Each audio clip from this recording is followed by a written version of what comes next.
Now that should inform your participation in this liberation that we are leading. Of course, the health workers need restoration.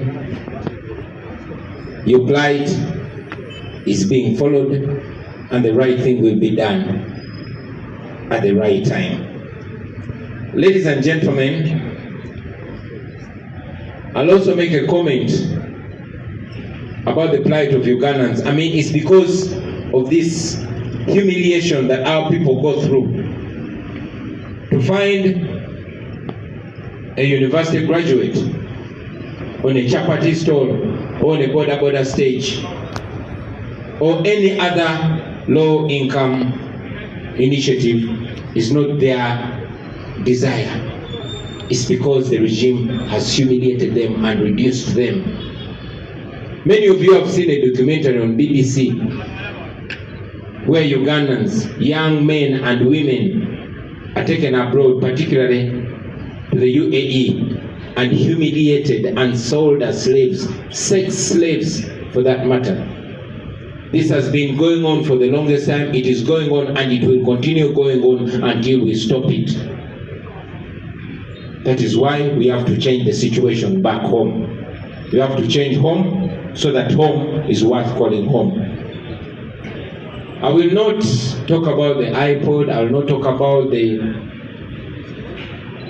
injustice and the criminality that's going on by the regime, because now that has become normal.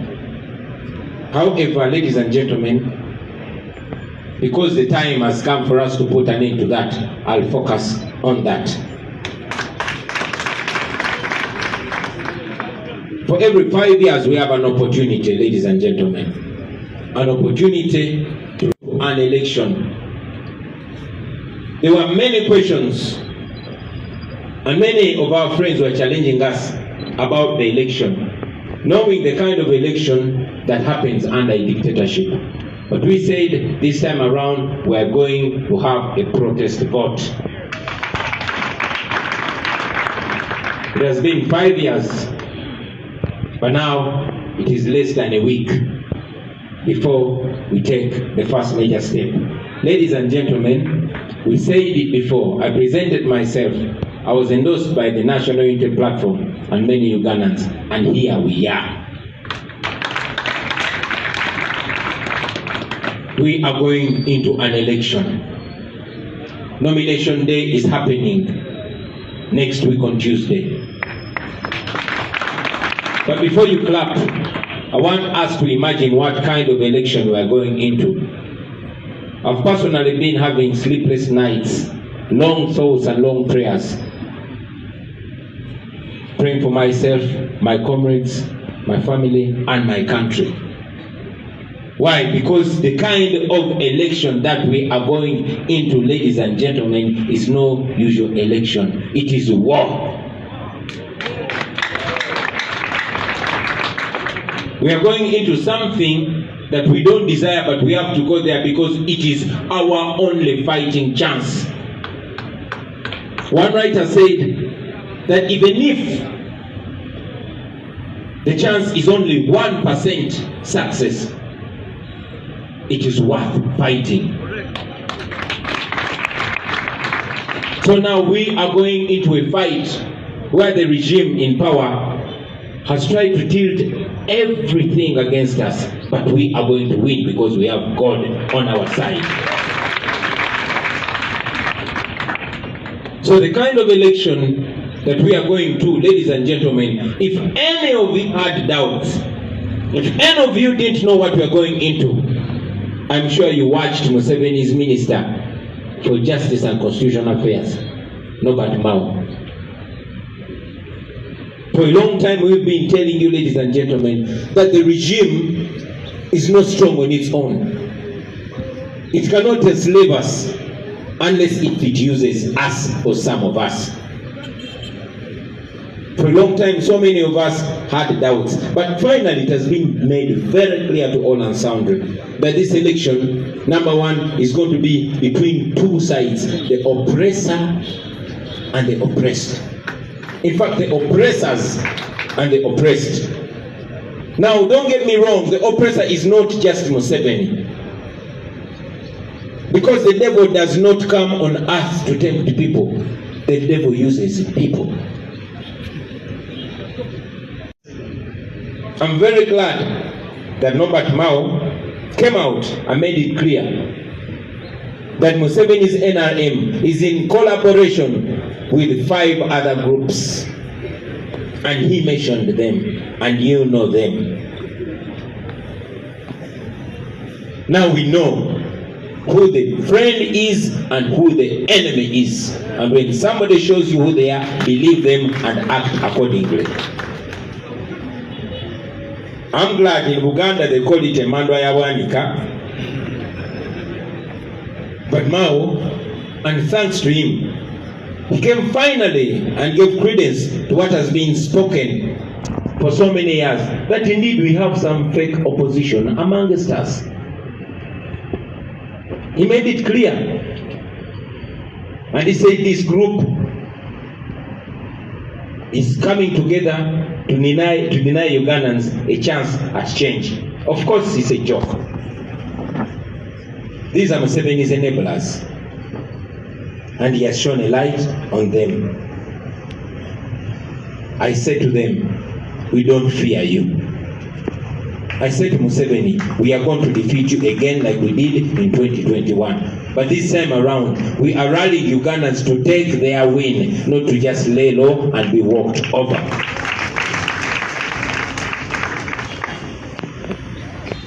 To Museveni's stooges, we see you, we know you, and we shall expose you and make people understand who you really are.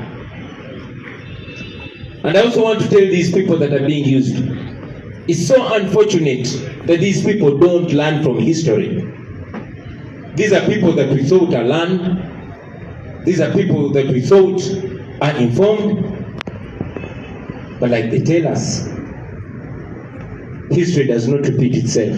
Only fools repeat history. It's very, very unfortunate to see a once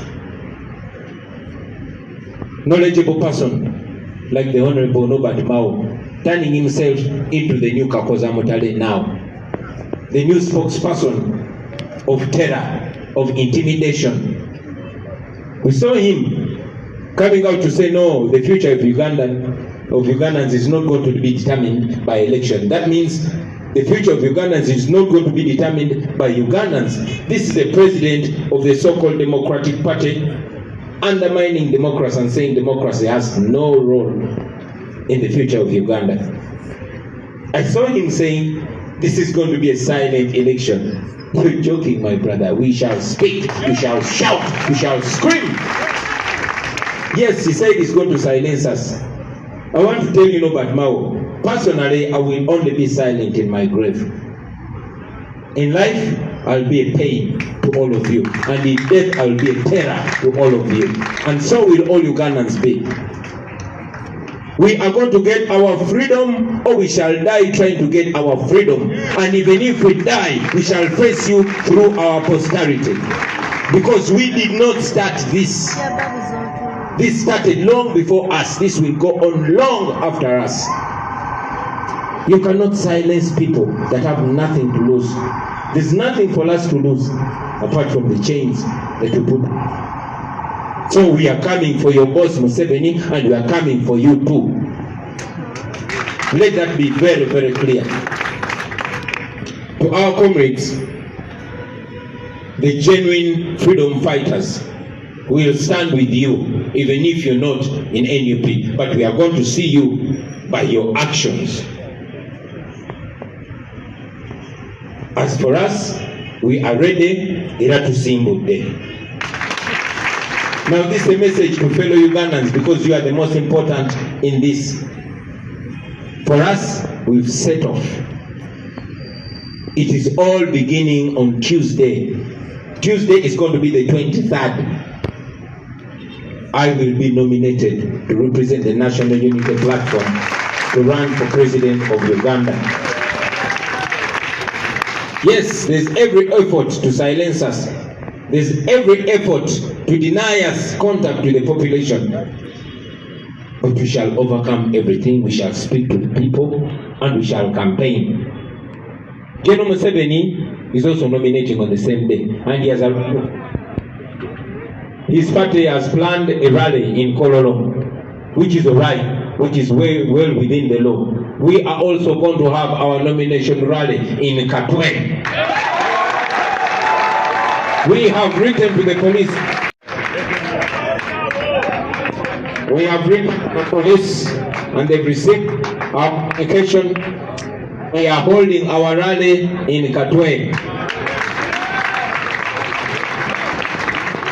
And after Katwe, we shall proceed to Natete and also speak to the people there. Because there's nothing criminal about that. Fellow Ugandans, I want to remind you that you can actually change this. You have the power. You have the ability. You can change this. And you can change this now. So let us change it, and let us change it now.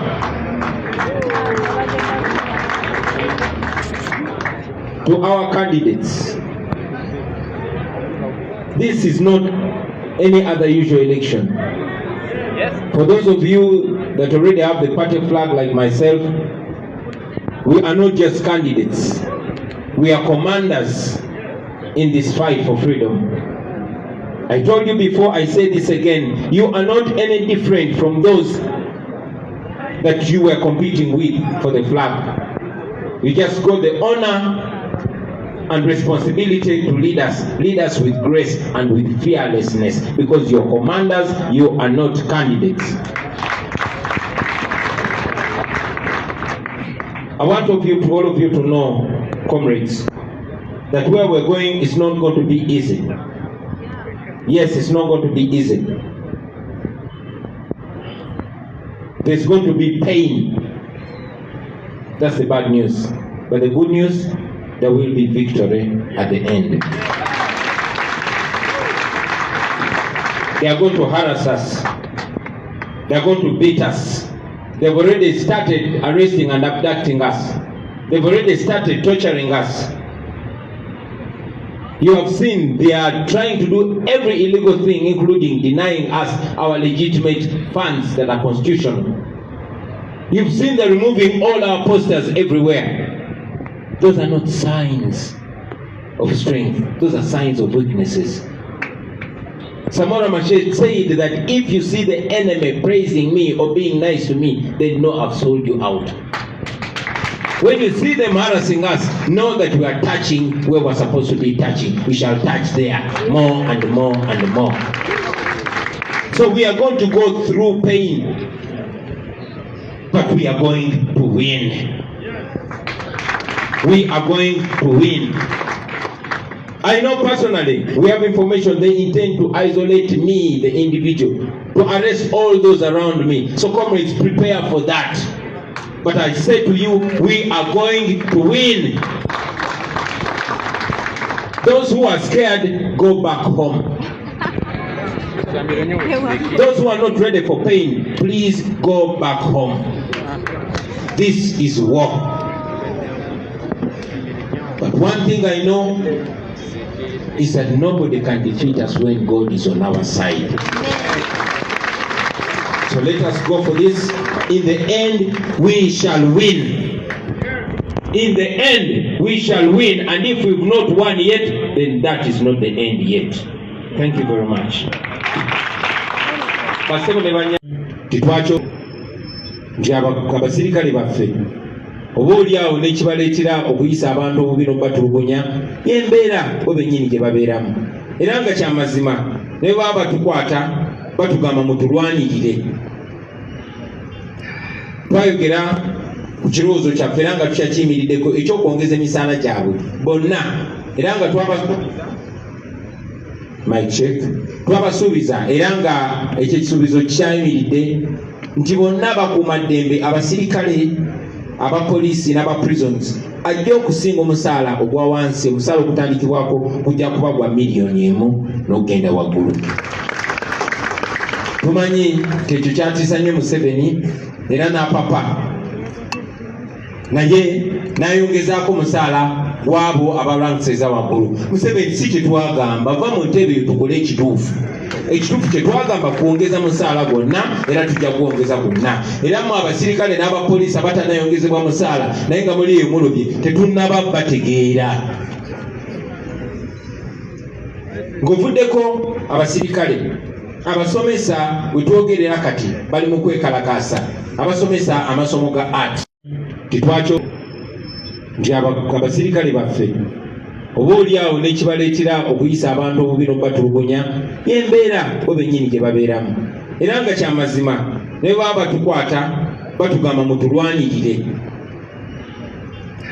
Twayogera ku kirowoozo kyaffe era nga tukyakiyimiriddeko ekyokwongeza emisaala gyabwe bonna era nga twabasuubiza era nga ekyo ekisuubizo kyayimiridde nti bonna bakuumaddembe abasirikale abapoliisi n'abaprisons ajja okusinga omusaala ogwa wansi. Omusaala okutandikibwako kujja kuba gwa miliyoni 1 n'okugenda waggulu. Tumanyi tekyo kyatiisa nnyo Museveni era n'apapa naye n'ayongezaako omusaala wabo abalangiseza waggulu. Museveni si kyetwagamba va mu ntebe eyo tukole ekituufu. Ekituufu kyetwagamba kwongeza musaala gwonna era tujja kwongeza gwonna. Era mu abasirikale n'abapoliisi abatanayongezebwa musaala naye nga muli eyo mulobye tetunnaba bategeera. Ng'ovuddeko abasirikale abasomesa bwe twogerera kati bali mu kwekalakaasa abasomesa amasomo ga art. Mbadde nfumiitiriza okumala wiiki nga nnamba n'okusukka nga ndowooza ebirowoozo biwanvu nnyo nga nsaba essaala mpanvu nnyo nga nfumiitiriza nga ndowooza ku kulonda ki kwe tugendamu. Ffenna tumanyi okulonda okubeerawo nga nakyemalira yali mu buyinza. Mu kulonda okuwedde baatemula bannaffe bangi nnyo ba Franka sente za n'abalala babatemulira mu maaso. Bannaffe bangi nnyo babuzibwawo tetuddangamu balabako. Bangi batiisibwatiisibwa, bangi basomezebwako, abalala bakyali mu makomera. Bino byonna byakolebwa tusobole okupowa naye twagaana okupowa era tetugenda kupowa. Gye buvuddeko navaayo neneesobolayo njagala okubebaza mwenna abanzikiririza mu bisuubizo bye nali mpadde National Unity Platform era njagala okwebaza ekibiina kyaffe ekya National Unity Platform olw'obwesige. Bassebo ne bannyabo yenze kennyini gwe mulaba agenda otwala Museveni akaasa. Era nga njagala okubategeeza nti kati tewakyaweera na wiiki naku ntono nnyo okugenda okunominatinga nga presidential candidate. Naye nga tetunagenda eyo njagala twala obudde okumanya era okwetegekera kulonda ki ddala kwe tugendamu. Kuno si kwe kulonda okwa bulijjo. Omuntu yenna yena abadde n'okubuusabuusa ku kulonda ki kwe tugendamu. Okwogera kwa Minisita Museveni gwe bayita Robert Mao mwakulabye. Era okwogera okwo kukumala okumanya buli kimu kye batulowoozaako na kye bapulaninga. Eky'omukisa omulungi titumaze ebbanga nga tubagamba nti abatunyigiriza si bamaanyi nnyo n'ekisinga obba w'amaanyi n'enkizo kuba nti batuliira munda, kuba nti balina bannaffe oba betulowooza oba betwali tulowooza nti bannaffe abajja nga bambadde nga ffe nga boogera nga ffe ne batwerimbikamu naye nga bakolera mulabe. Ne Katonda wabeeredde nti teyeebaka, Emandwa Bwanika yagenze neyambala Robert Mao nemwongeza amazima amakusike n'atutegeeza era n'ategeeza eggwanga nti mu gurupu yaabwe balimu ebibiina 5 n'ekitundu. Era yategeezezza nti ye ne Mwami Museveni ne banne beyamenye bemumanyi obulungi oba bemujja okugenda mu maaso nga mumanya be bali ku ludda olwagala okukuumira Uganda mu mbeera gy'erimu. Kyayongedde okittaanya nti Uganda erimu ebiwayi 2, ekyabanyigiriza n'ekyabanyigirizibwa. kya mukisa mulungi nnyo kyabanyigiriza yabatulaze basebwe ne banyabo mubamanye beebo era bwe babatuukako mubayise ng'abanyigiriza abantu bwe bayisibwa. Njagala okusinziira wano okutegeeza Mwami Museveni ne banne nti tetubatya ekisooka. Ekyokubiri, bannayuganda baggulawo dda amaaso temukyasobola mbabuzaabuza. Ekyokusatu, tugenda bawangula. Ekyokuba ate nga kyekisingira ddala obukulu, tetuli baddu bammwe, tetugenda kubeera baddu bammwe, tetulibeera baddu bammwe. Yes, kimaze ebbanga ddene nga deputy president waffe bwakyogeddeko nekyamukisa mulungi tibamaze ne beereka. Bangi be twawanga ekitiibwa, bangi be twakkiririzangamu, naye mwatusala basajja mmwe, mwatusala magenda n'amadda. Nekyamukisa mulungi nnyo nti akaseera ak'okubikka abantu akatambaala ku maaso kaggwawo. Kyamukisa mulungi nnyo nti Katonda yasitula abo abaali batasuubirwa. Kyamukisa mulungi nnyo nti buli munnayuganda yenna yenna kati amaaso gaggulawo, tokyasobola mulimbalimba na ttaayi oba na gaalubindi, tokyasobola. Ate kuno si kulumbagana bambadde gakwenge n'amataayi, naye nga kyenjogedde era kyekyo. Twalabye Mwami Nobert Mao ng'agamba kuno okulonda kugenda kuba kwakasirise, era ng'agamba ffe aboogera agenda tusirisa. Njagala mutegeeza nti ffe abamu okusirika mpozi nga tuli mu ntaana, ate nga buli omu ajja kugendayo nammwe abalowooza nti mwe bakatonda.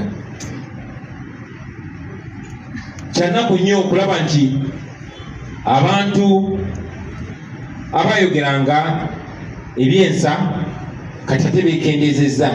Omuntu eyali nga ye pulezidenti wa ekibiina ekyeyita Democratic Party kati agamba democracy talina kifo mu Uganda, era alina n'obuvumu obugamba nti ebiseera bya Uganda eby'emaaso tebigenda kusalibwawo kulonda, n'olwensonga eyo tebigenda kusalibwawo bannayuganda. Oyo mumugambe tujja bikola. Basebo ne bannyabo obubaka buno eri bannayuganda bannaffe mwenna nti muli ku lwammwe, tuli ku lwaffe.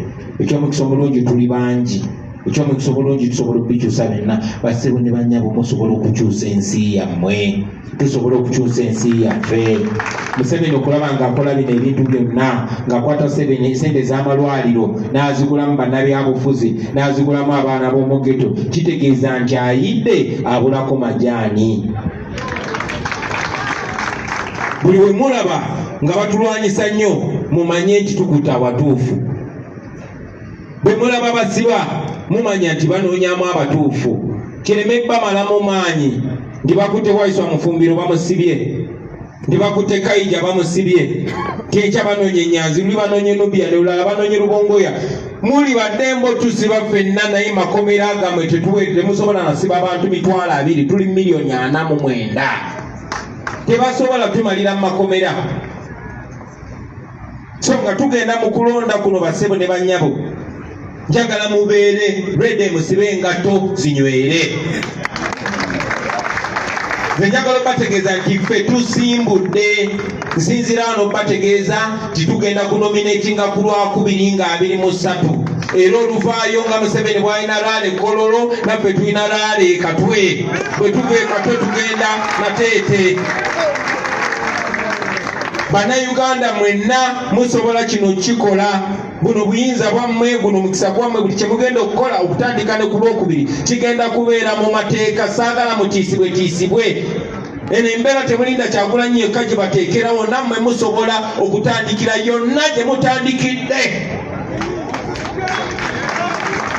Weyetegese okubeera sireevu, tetuli mikwano gyo. Weyetegese okubeera sireevu, tetuli naawe, genda ewaka. Oyo ate ekkomera, bino biveemu, bino bya ddala, ffe tugenda mu bya ddala. Nze ng'omuntu nkimanyi, era twafunye information tibeetegese okukwata buli muntu yenna neetoolodde, ne bwe nnaaba nnyina kulinnya booda njagirinya mazima ga Nalunkumu. temugenda tisa temugenda kutusayira ensinga. Mwenna bannayuganda mbabuulyanga pulezidenti gwe mwalondera gwe mugenda okuddamu okulonda. Obuyinza mwabumpa nange mbubawadde, buli omu alina obuyinza. Bano abantu babaginako obuyinza tebabatiisatiisa, temutiisibwatiisibwa. Ne bano bapolitician be baguze tebalina gwe boogerera, mweyogerera. Tebalina gwe bakiikirira, mwekiikirira. So temutya. Sibasuubiza nti bigenda kuba birungi byerere, no.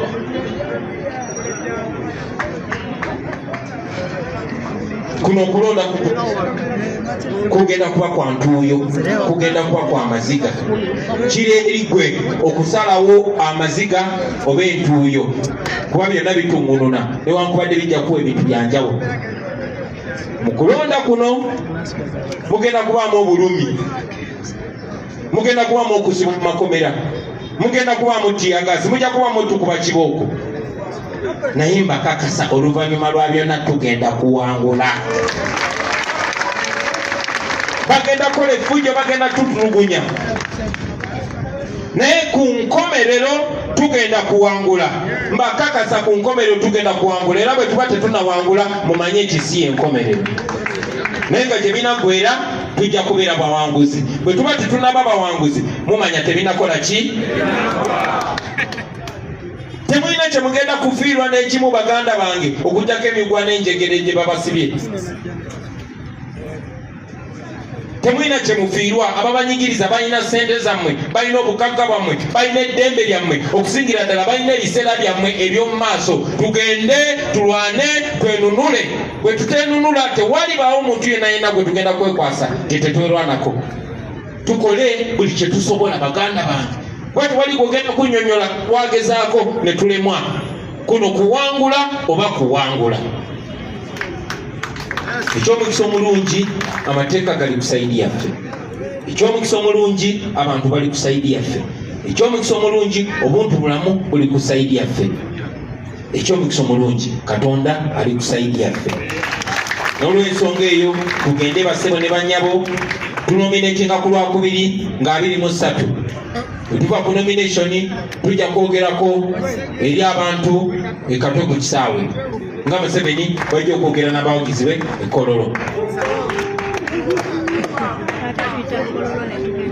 Twategeezeza poliisi era ebbaluwa gibalaze yiino twagiwandiikidde dda poliisi ng'amateeka bwe galagira. Njagala kuva waggulu bassebo ne bannyabo.